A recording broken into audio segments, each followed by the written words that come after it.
এই সূরাটি শোনার সাথে সাথেই চারদিক থেকে খুশির খবর আসতে শুরু করবে। এই সূরাটি মূলত তারাই শুনবেন যারা খুবই অভাবে আছেন, কষ্টে আছেন, কোনোভাবেই যাদের মনের আশা পূরণ হচ্ছে না, যারা গরিবি দূর করতে চান, ঋণ পরিশোধ করতে চান, এবং যারা চাকরি হারিয়ে দিশেহারা হয়ে পড়েছেন, কোনোভাবেই কোনো মাধ্যম খুঁজে পাচ্ছেন না।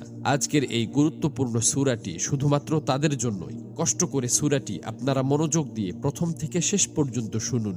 ইনশাআল্লাহ এই সূরাটি শোনার উসিলায় আপনাদের সকল অভাব অনটন গায়েব থেকে দূর হয়ে যাবে, সকল ঋণ পরিশোধের ব্যবস্থা হয়ে যাবে, মনের সকল অপূর্ণ আশা আকাঙ্ক্ষাগুলো পূরণ হয়ে যাবে। আপনি যা চাইবেন সাথে সাথে তাই কবুল হবে ইনশাআল্লাহ।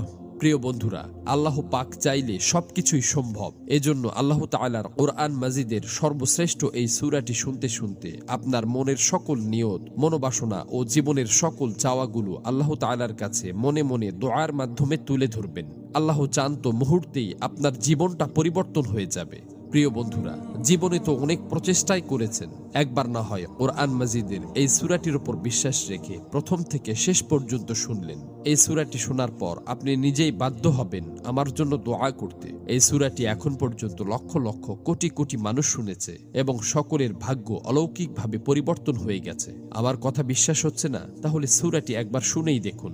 এই সূরাটি মূলত কোরআন মাজিদের অন্যতম গুরুত্বপূর্ণ ও পাওয়ারফুল একটি সূরা। সূরাটি এ পর্যন্ত যতজন শুনেছে ততজনের সকল নিয়ত আল্লাহ তাআলা পূরণ করে দিয়েছেন। মনের ইচ্ছা পূরণের জন্য এই সূরাটি সর্বশ্রেষ্ঠ সূরা। আমি শুধু মুখেই বলছি না, সূরাটি শোনার পর আপনারা নিজেরাই প্রমাণ দেখতে পাবেন। এজন্য কোরআন মাজিদের উপর বিশ্বাস রেখে দ্রুত সূরাটি একবার শুনে নিন। ইনশাআল্লাহ সাথে সাথেই রেজাল্ট পাবেন। মহান আল্লাহর কাছে দোয়া করি, হে আল্লাহ, যারা যে নিয়তে যে উদ্দেশ্যে এই সূরাটি সম্পূর্ণ শুনেছে এবং শুনবে, আপনি তাদের জীবনের সকল উদ্দেশ্য এবং মনের সকল আশা আকাঙ্ক্ষা গায়েব থেকে পূরণ করে দিন। আমিন। কমেন্ট বক্সে আপনিও আমিন লিখে উন্মুক্ত দোয়ায় শরীক থাকুন, কেননা কে জানে যে কার মুখ থেকে বলা আমিন কখন কবুল হয়ে যায়। তো চলুন সূরাটি শুনে নেওয়া যাক।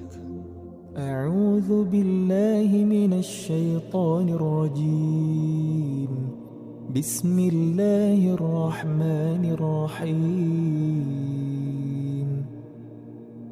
يا أيها الذين آمنوا أوفوا بالعقود أحلت لكم بهيمة الأنعام إلا ما يتلى عليكم غير محل الصيد وأنتم حرم إن الله يحكم ما يريد يا أيها الذين آمنوا لا تحلوا شعائر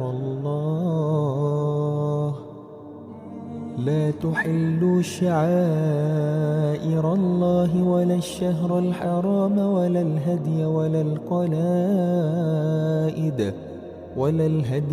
القلائد ولا